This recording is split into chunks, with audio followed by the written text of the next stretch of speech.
Bismillah ar-Rahman ar-Rahim.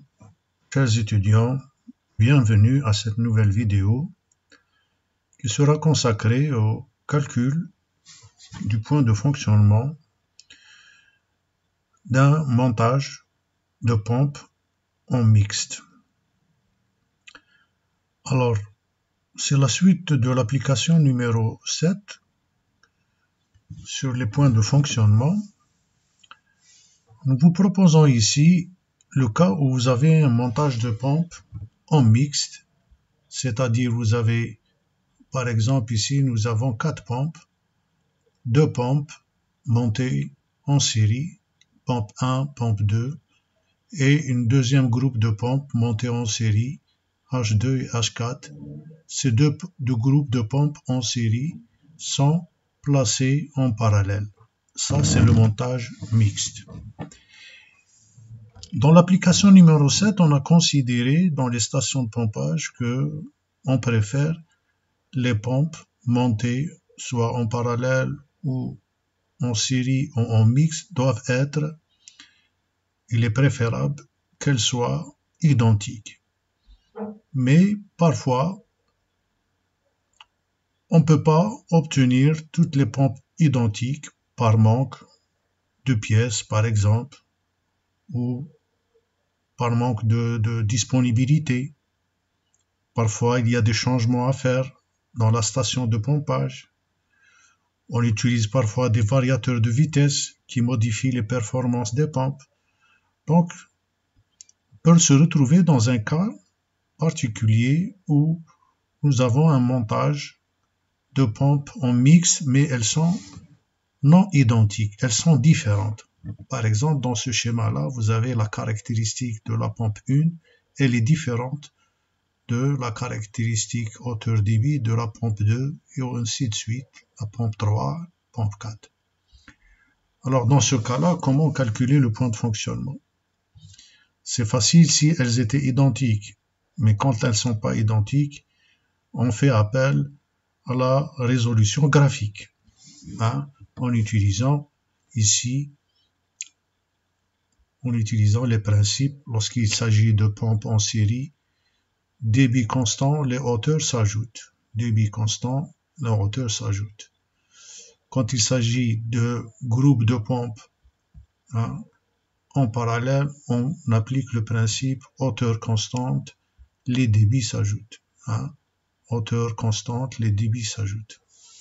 Donc à l'aide du graphe, on peut obtenir le point de fonctionnement qui est l'intersection, je rappelle bien, l'intersection entre la résistance de la conduite, c'est-à-dire la hauteur géométrique plus la perte de charge, c'est l'installation, et la débitante globale. Ça, c'est le point de fonctionnement.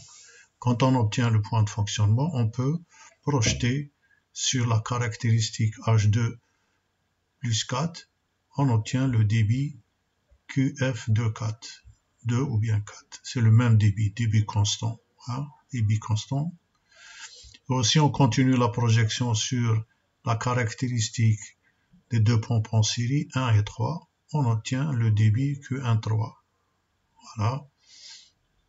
Graphiquement, on peut obtenir ensuite, en projetant sur les hauteurs particulières des pompes, on obtient par exemple ici la hauteur HF3 et la hauteur HF1, parce que HF1 plus HF3 c'est H1 plus 3. En faisant la projection ici du débit Q2 ou bien Q4 qui sont égales, on peut obtenir la hauteur HF2 et la hauteur HF4. Voilà la présentation graphique. Donc, à défaut de présentation de la hauteur graphiquement, on peut utiliser l'outil Microsoft Excel qui nous permet de faire des itérations, en utilisant ces formules-là, en connaissant la pompe 1, la pompe 2, c'est des polynômes de second degré, par exemple 2, 3, 4. La hauteur résistante aussi c'est un polynôme, Hg plus Rq carré. R c'est la résistance qui dépend de lambda, du diamètre et de la longueur et des coefficients de perte de charge singulière, par exemple. Donc on peut obtenir, en égalisant la hauteur résistante, si on prend ce débit-là, on peut obtenir le débit QF1 et 3, aussi QF2, 4, c'est ces formules-là, c'est la racine. Alors, pour faire cette itération-là, nous devons considérer que le débit de fonctionnement doit être égal à la somme des débits de fonctionnement des deux groupes placés en parallèle, le groupe de pompes en série placés en parallèle. Ça doit être égal à 0. Alors, on a pris cet exemple-là, par exemple. Si on prend, pour faire cette itération, je rappelle que l'itération se fait à l'aide de la commande dans le menu principal données, analyse scénario, et puis on utilise la valeur cible. On définit la valeur cible, égale à 0 par exemple, et puis on détermine. Alors, prenons l'exemple, par exemple, vous avez une conduite dans une installation de retour géométrique, par exemple 35. La résistance de l'installation, 8500 par exemple, 8500. H1, c'est-à-dire pour le débit égal à 0 de la pompe 1, par exemple, on va prendre 61. Ici, 8200. Voilà, par exemple, là, vous avez 63, 8500, 65, 9000. Voilà, c'est des données. Ça dépend de la courbure des pompes. Et là, on va prendre, par exemple, 67. Ici, 9200. Hasard comme ça. Puis voilà, on va essayer de trouver l'écart. L'écart doit être égal à 0 entre ce débit-là et plus ce débit avec ce débit de fonctionnement qui détermine la hauteur de fonctionnement. Donc vous allez vers données, analyse scénario, cible. On va cibler que la différence doit être égale à 0.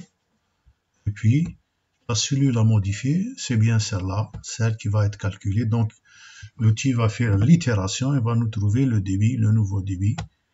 Voilà. OK. 85. Le débit de fonctionnement, 85.